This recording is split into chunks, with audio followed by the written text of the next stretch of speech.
আমি সকলোৱে জানো টুডে, টুমৰো, য়েষ্টাৰডে এই সাধাৰণ শব্দবিলাকৰ অৰ্থ আমি সকলোৱে জানো, হয়তো সৰু সৰু ছাত্ৰ ছাত্ৰীসকলেও জানে। কিন্তু আমি জানোনে বাৰু পৰহি ইংৰাজী কি? পৰহি ইংৰাজী হয়তো বহুতেই জানে, the day after টুমৰো। The day after টুমৰো মানে পৰহি, আমি সকলোৱে জানো। কিন্তু তাৰ এটা শব্দ যদি আমি ক'ব লগা হয়, খুব ধুনীয়া শব্দ এটা আছে, সেই শব্দটো হৈছে অভাৰ মৰো। অভাৰ মৰো, OVERMORROW, অভাৰ মৰো মানে পৰহি। তেনেদৰে আমি যদি কওঁ যোৱা পৰহি, যোৱা পৰহি ইংৰাজী শব্দ কি? বহুতে জানে, the day before yesterday. The day before yesterday মানে হৈছে পৰহি, যোৱা পৰহি।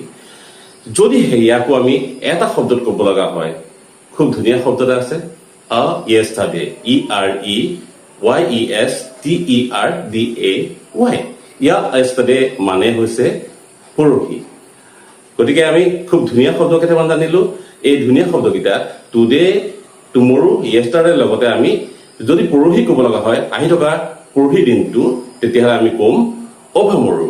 আৰু যদিহে পৰহি কথা ক'বলৈ, যোৱা পৰহিৰ কথা ক'ব লগা হয়, তেতিয়াহ'লে আমি ক'ম য়েষ্টাৰডে, EREYESTERDAY।